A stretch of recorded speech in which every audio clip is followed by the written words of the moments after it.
Okay, live chart analysis tayo kay Bitcoin. Kung ano nangyari dito sa pump and dito sa analysis natin.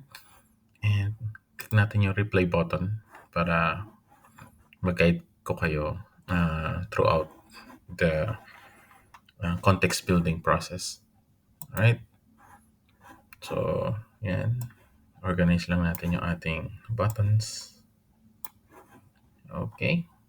And was doing the analysis nung nakita ko yung price na nagkaroon ng weak expansion. So, balik tayo dito. Ayan. So, dito, makikita nyo dito sa chart natin, sabi ko nga dun sa post ko, nag tumingin ako sa current price action previously. Nung nakita ko meron ditong some sort of selling pressure na hindi ma-penetrate. At the same time, meron din tayo ditong buying pressure. So kung i-compare natin yung selling pressure dito sa ating candle wicks dito, makikita nyo naman yung gaano ka-volatile yung um, buying pressure at this level. And then I step out, look at the overall chart, trying to interpret kung ano man yung notion ng trend. And we have here a low, a high, lower low, lower high, lower low, lower high, lower low. But then I step back and I see this excursion line and derived from frequencies instead dun sa peak. Diyan natin nagkaroon ng cuts through doon sa frequencies. And makikita nyo naman kung ilang beses na tinesto as a support. Yan, meron kang 1, 2, 3, 4, 5, 6, 7. And bakit tayo napalong? Dahil first of all, isa sa indicator natin na itong lines is working because first of all, it has been tested multiple times.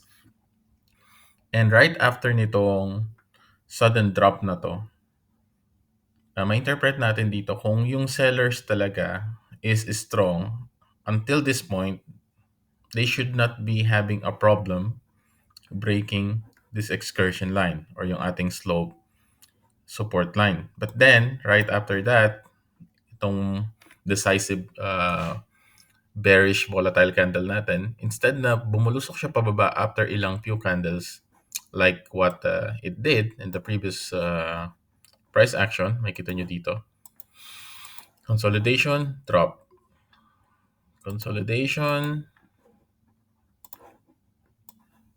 yan, drop. But then dito, after ng consolidation niya, nag-drop siya, but then hindi niya nabutas. Kasi kung titignan nyo, meron ka rin ditong slope. Yan. Meron ka ditong previous support, tested multiple times, zoom out, break, retest, and then bulusok pababa. Dito hindi nangyari yon. So this is the first violation doon sa order na pattern na sinusunod niya. So kahit dito makikita nyo yon. Meron ka dito,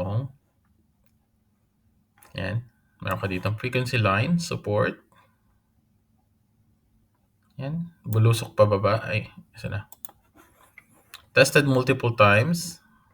Bulusok pababa. Boom. Ayun. From support, naging resistance siya dito. Actually, dito siya bumalik eh. Pero, that's the whole point. Ito yung unang um, pattern na na-break based doon sa downward movement. And we've been on a downward market for quite some times now. From highest high, you have the low, lower low, lower high, lower low, lower high, lower low. So, ito yung first na na-break yung consolidation natin and hindi niya na break yung excursion line. So that's the first observation. I will not trade using only this. I need another confluence. So let's fast forward price kung ano yung nangyari. Ito. Itong green candle na to ito yung basically inaantay kong green candle na makita. Kasi right after ng support, hindi na niya na-touch. And this is an inside bar with a very defined body. Almost no candle tails, napakalit lang on both end. Suggesting na buyers is trying to enter the market. And let's see what happens.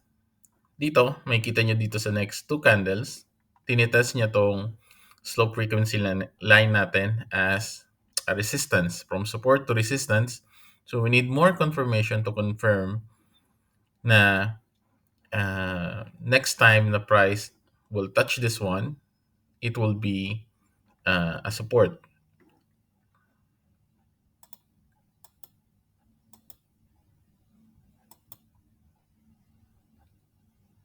Boom.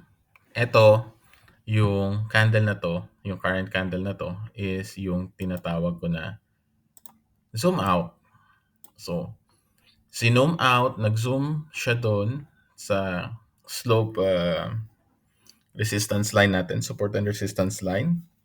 And makikita nyo dito, nakalagay dito sa uh, nilist kong facts. By the way, itong mga to, how do we observe price action is, first, observe mo lang kung anong ginagawa ng price action and keep marking the facts.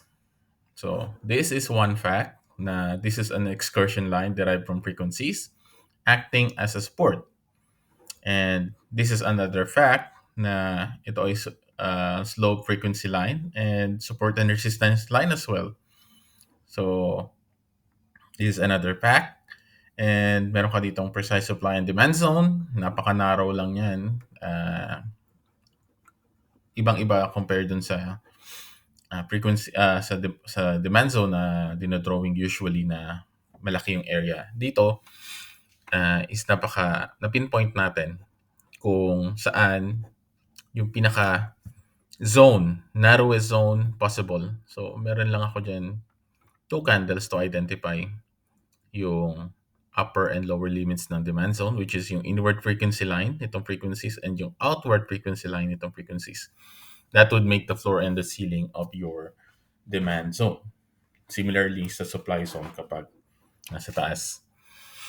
And may kita nyo dito, itong current candle na to is napaka good indicator na yung price will about to reverse. Bakit? Kasi yung inward frequency line ng ating demand zone, hindi niya na-violate. And nakita niyo naman dun sa outward frequency line ng ating demand zone, hindi niya rin na-violate by not closing below it. And eto, nag-dip siya for the last time. So meron tayo ditong price within the demand zone, not violating our outward frequency. And meron tayo ditong weak expansion. This setup is screaming for a reversal na. So ang confirmation na lang natin na inaantay is a test dito sa slope frequency line natin to become support. So let's see kung anong gagawin ng price.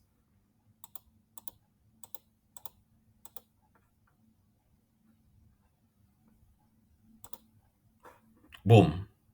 Ayun na. Yun na inaantay natin. First touch, second touch.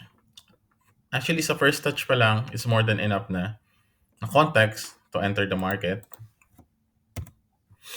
But then, the second touch will be the second chance to enter the market long. And here, nakita nyo dito, nag-mark ako dito ng turning point or flow shift line because this is where the sellers might show up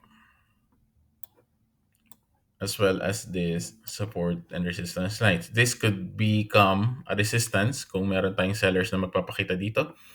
This could become a resistance kung may magpapakitang sellers dito kasi ito yung turning point niya kung saan nag-decide si sellers pababain yung price. And at the same time, on a major flow, meron tayo dito nakaabang na inward frequency line making our supply zone. So ito yung sinasabi ko sa inyo, meron kang inward frequency line, meron kang outward frequency line. This would make your precise supply zone. It's the same what we did here in the demand zone. So hindi na natin lalagyan ng outward frequency line. Dito lang tayo naka-focus sa inward frequency line ng supply zone. And we'll see kung magre-react dyan yung sellers.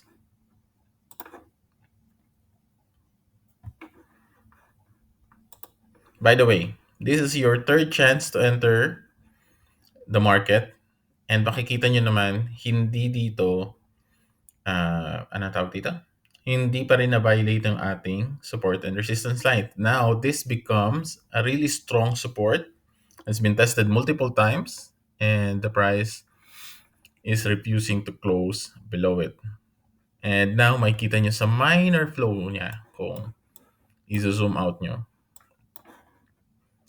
ang creation ng low, high, higher low, higher high, higher low, higher high. And there is no sign of stopping until maka-return yung price dito sa dalawang barrier na ina-expect natin mag-react yung price. So, let's continue. Although alam na natin na may hit natin yung target natin dito. And this is just a replay. Um, I'm just elaborating or explaining the thought process that we have when building the context. And here you don't need any indicator, any pattern recognition. You just need to see what price does on the key levels. Like you have a demand zone here, you have supply zone here, you have again supply and demand zone. Basically sa edges ng market, dun mo malalaman or magkakaroon ka ng clue or idea kung ano yung intentions ng market players. So, let's advance price. Boom, boom, boom. And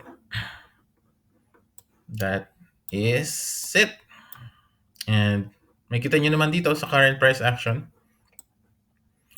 tuloy-tuloy lang ang ligaya. Kasi yung inward frequency natin na minarkahan earlier, acting as a barrier. Meron ka dito na stop yung price momentarily. Pero buying pressure is really overwhelming. A lot of people jumping in dito sa trade na to na nakita nila tong na break yung high. And yan na sila. Pumapasok na sa... Ito yung mga retail traders na nag-jump in or yung mga breakout traders natin na tinatawag. Nakita silang breakout structure, buy limit order, yan, pasok sa market. But then, napaka-dangerous nun kasi that invites a market manipulation. And this is what I was actually looking out for earlier kasi meron tayo ditong red flag na yung price hindi nag-close sa ating previous structure, but then it did. So that means that's a winner for the breakout traders. And walang market manipulation na nangyari. So, ayan, meron tayo ditong inward frequency line na now being tested as a support several times na. And this is basically a good decisive bullish candle from the buyers. So we still have buyers coming in and we'll see how long this pump will go. Alright? So, yan. Nakapasok tayo dito sa araw na to. Yan. Katulad ng nakikita nyo doon nakapost sa Twitter and Facebook group natin. So, dito tayo nag-enter and with the stop loss just right below this excursion line.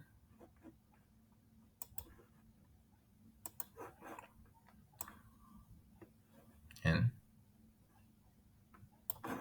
And our target will be here on the maximum line. And then sa maximum previous structure.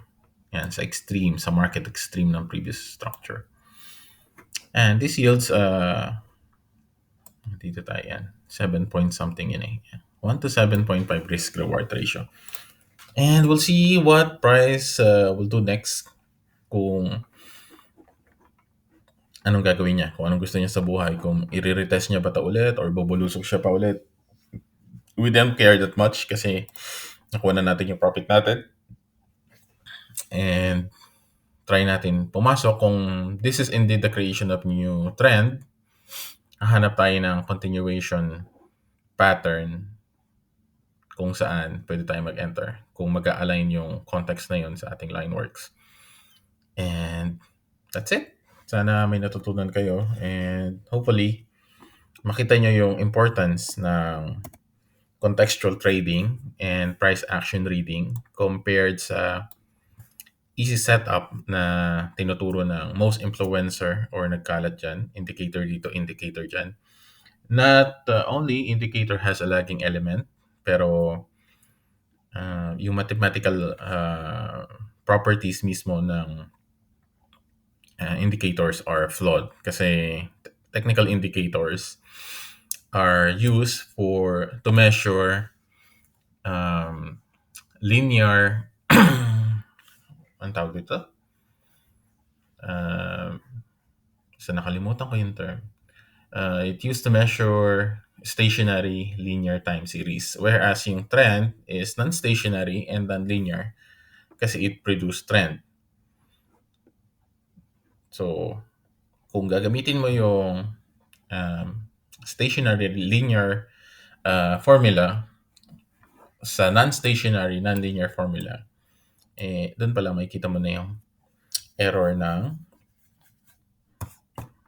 mathematical properties. And here, we have, kung mag-back, back ano lang tayo, scroll back natin, we can draw an Andrews Pitchfork. Actually here, on the alternating highs and lows. And makikita nyo naman kung paano na-respect ng price yung center line. But Pitchfork is another tool for another day. For now, we are just highlighting the accuracy and precision ng price action reading and contextual trading. And that's it. Hopefully may natutunan kayo.